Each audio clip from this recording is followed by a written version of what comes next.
Hey, Jeff, how's it going? Good. Awesome. Hey, now, Jeff, I was thinking about this.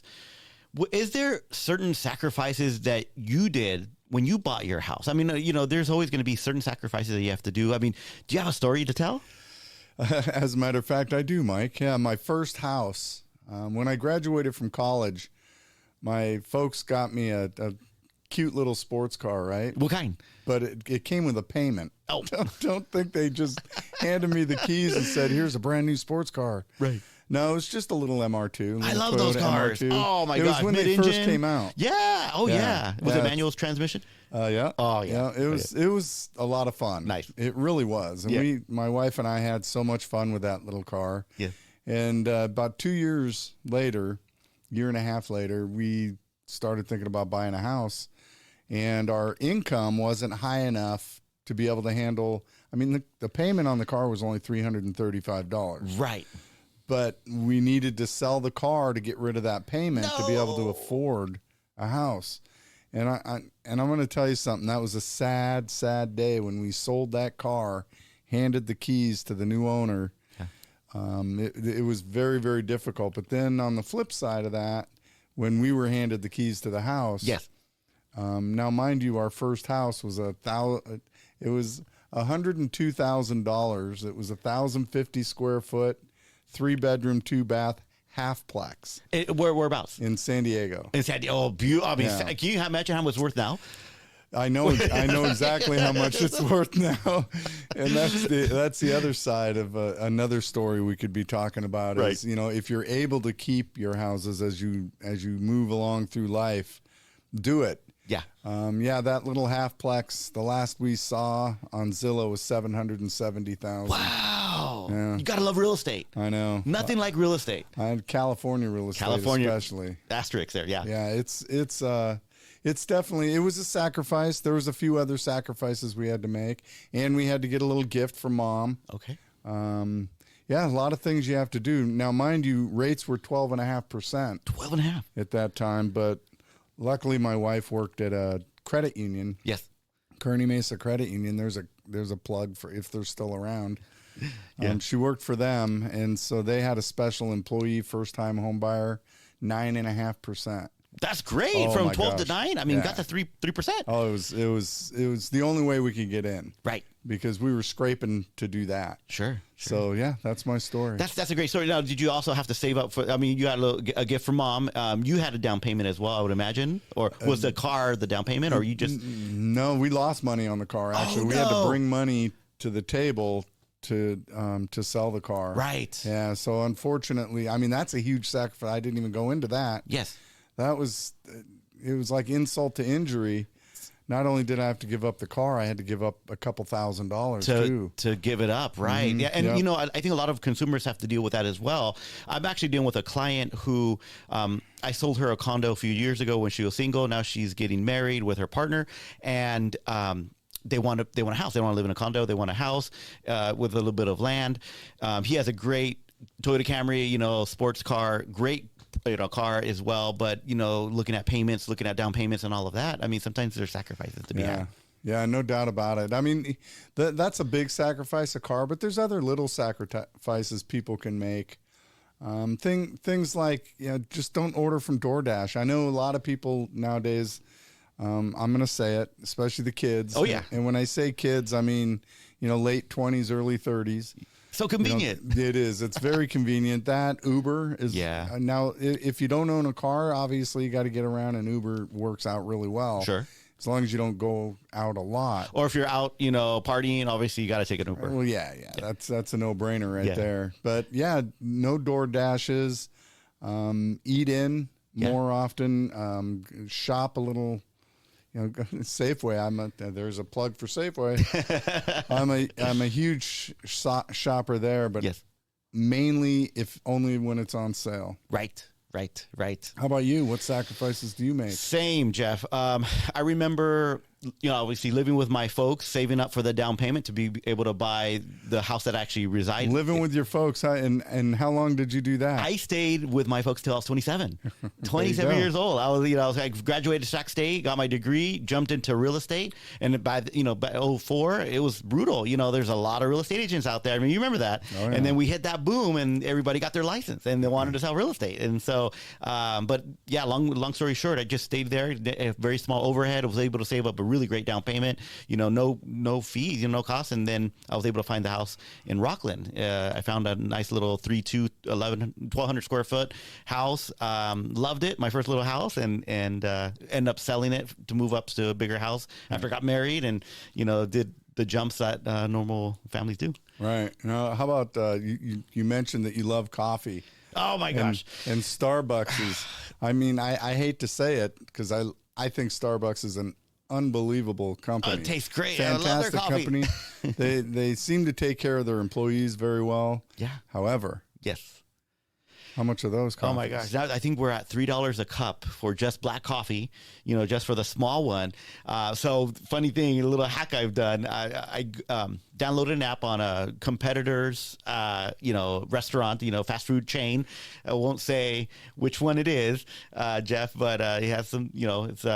It's a great McCoffee, and so I was able to get it for like a third off the price. I mean, and it's regular coffee, and it tastes great too. So I'm like, so like $1 a cup. Yeah, like $1. If you use the app, that's the hack. You use the app, and you go in there, and then it's like any size. It's like $1 and some change. Right, so I can't beat that. That's funny, right? Hey, but I'm saving $2, right. And $2 here, $2 there. It all adds up. People don't realize the little small stuff does add up. Yeah, no doubt about it. I mean, my wife, she loves Starbucks, obviously, but when you begin to make coffee at home, she still buys the good coffee, yes, the actual beans, and then she grinds the beans, and she has a coffee maker that has a timer on it. Oh, so every day she fills the coffee up and goes to bed, and in the morning it's ready for her. It makes it like 5:15 in the morning. I know that because I'm up sometimes at 5:15. All of a sudden, whoosh, it begins.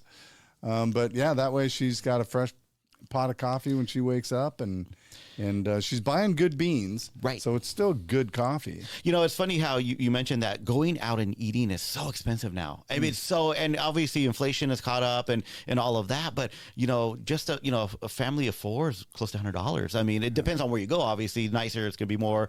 Not as nice, or fast food is gonna be less. But I mean, if you're able to cut that down, to only maybe once a week, or maybe even less, once every 2 weeks. I mean, the money you would save is just crazy. Right. Yeah, and so you just when you're thinking about buying a house, these are things that you need to think about to get yourself in a position to be able to do that, make that first step. And why would somebody want to make that first step? Well, obviously, you're able to save that much money, and then you're able to invest. It's like the little halfplex that you got in San Diego. Can you imagine today you buy a halfplex for say $250,000, and say 20 years from now, or whatever the time frame is, now it's worth $700,000. It's investing in real estate, building generational wealth, and growing your assets. I mean, that's huge. So when you want to retire, you have an income producing property, you have your retirement, and you're set. Yeah, and I like the word generational, because you want to have something to be able to pass to your kids. Absolutely. Everybody does. It's a natural thing. Right. And that is a wonderful thing to be able to pass on to your kid, is real estate. And I mean, how expensive is it going to be, 30, 40 years from now? I mean, how much is a house going to cost? If you were able to buy a house for 100 and some thousand, 102,000 in San Diego, so long ago, and now 700,000. I mean, Sacramento real estate. I mean, California real estate in general. I mean, gosh. Right. No, yeah. Sacramento's a lot less expensive than, San Diego, Los Angeles, the beach areas. Right. So San Francisco, the Bay Area. So I want to do a little pivot here, Jeff. I noticed rates went up this week. Tell me about that. Tell you about why the rates went up. Nobody really knows 100% as to why the rates are going up, other than the fact of it's the war in Iran. It's the oil issue of this particular conflict. The Strait of Hormuz, if that's how you say it. Yes. I'm not an expert at this whatsoever. Right. I watch TV like anyone else. Get the information there. Right. But I did hear that, I think I don't know if it's 20 or 40% of the world's oil goes through that strait, or maybe it's higher. It's a big percentage. It's a huge percentage, and if that's all stopped, right, then you can just see the backup, and the supply goes down, and prices go up. I feel the backup has caught up because we've been dealing with this for a while, and I think it has caught up on the real estate side. I have about 5 listings currently on the market, and I noticed this last week we've had a slowdown on showings. Yeah. And I was like, well, what's going on? And then I just obviously looked at rates, and rates are a lot higher than they were 2 weeks ago or more. So it's like it's affecting. It's kind of blanket, and we're in the spring market. This is a great market. Yeah. So it's going to be interesting. Yeah, so to answer your question of what I believe the reason for the rates going up, and it has 100%, in my opinion, to do with inflation and inflationary fears. Okay. Because the price of oil, as it goes up, the gas at the pump goes up. Right. As well as I do, we're paying $6 a gallon right now. Oh, yeah. Well, truckers for diesel are paying $8 a gallon. They're the ones moving our goods around the globe. Or around the globe as well, but we'll just keep it locally. Yes. Around California, they're moving it up and down the coast and across the country. And that, as that cost goes up to move those goods, they go up in the stores where you go and buy those. That's inflation. And we get the burden of the cost because obviously they have to pass it on to us because there's more moving expense. Right. So what the government does, and actually it's not the government really, it is to a degree sometimes with their Fed rate.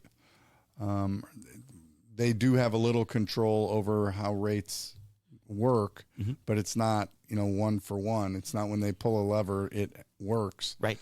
But to curtail inflation, they need people to slow down on their spending. Of course. They need to, but the problem is people have slowed down on their spending, but the cost of goods are up so much that it doesn't seem like they're slowing down on spending. It's like you're putting the brakes on, but you're still not stopping the car. Right. Yeah. I think that's what it is. Again, I'm not an economist. Right. But yeah, I think that's a good hypothesis.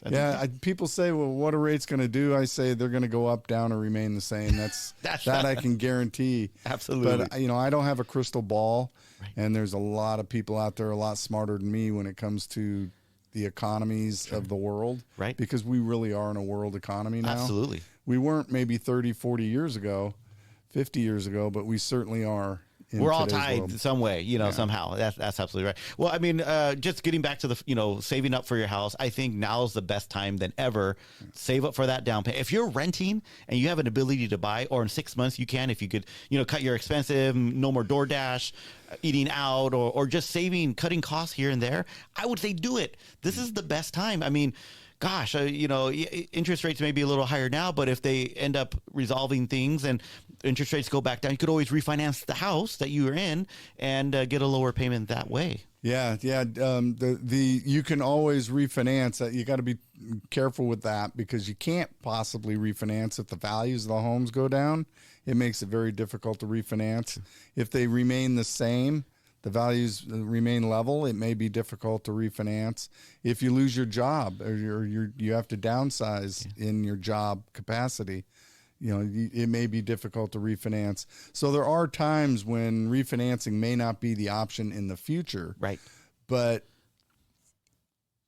the possibility of being able to do it is absolutely there. And the trade-off for buying now is eventually things are going to go up. But here's just real quick before we go. If somebody says, I'm going to wait until the rates come down. Right. Let's say 10 people are doing that. 10 out of 15. That's 2/3 of the people are doing that. So when the rates come down, what's that going to do to the market? It's going to bring everybody to the market. And then do what to the prices of homes? The houses are going to go up. Another reason to buy today. That's right. Because when that does happen, you're going to have a lot of people out there looking, and you're going to have multiple offers. One last question for you, Jeff. What's a good, say, the person has, solid job, great credit, rates go down. What's a good, solid kind of shooting from the hip rule of thumb on say that person has a 6% interest rate, and to refinance when the rates go down to what would make sense? Yeah. Yeah. That's a great question. And people, it used to be way back when I was buying my first house, they used to say 2%. 2% difference. Yeah, 2% difference. But that was when the rates were, 17, 16, 12, 9, that kind of thing. Sure. Now what I do is I look at it and say, okay, if you can pay back the cost with the savings. And you mean cost by? The cost of the refinance. Okay. So let's just assume that the cost of the refinance, and I'm just going to throw a number out there. Let's say it's $4,000. Okay. Okay. And you save $200 a month. Because you have lowered your payment. You divide the 200 into the 4,000, and that's what? I'm doing that on purpose. I don't have a calculator. It's 20 months. There you go. Okay. That's the difference between a lender and a realtor. There you go. That's why we depend on you so much. If I asked you what 6% of 900,000, you probably pull that out of the That's hat. true. Oh yeah, yeah. But so 20 months, all right? Yeah. My rule of thumb is if it's 24 months or 2 years or less that you're paying that back, recouping the money. Okay. then it's probably worth refinancing. Okay. If it's 3 years, if it takes you 3 years or less, you might want to take a look at your situation and say, are we thinking about moving in the near future? Right. What's our outlook? What's our 5-10 year plan? Sure. If your plan is we're probably going to stay here in this place, 3 years is an okay payback period. Sure. You start getting over 36 months to pay back that cost, that's when you start going, I'm not sure if it's worth it yet. Life changes, right? Yeah. As something happens, job transfer, need a bigger house, need a smaller house, things happen. Yeah, that happens regardless. So the key is to make that payback period as short as possible, whether it's worth refinancing. Right. But if you're going to sit there and you're going to watch the rates come down, because they don't just come down. Right. They go like this. Yes. They go up, then a little bit, then up, then a little down. Yes. And at what point do you pull the trigger?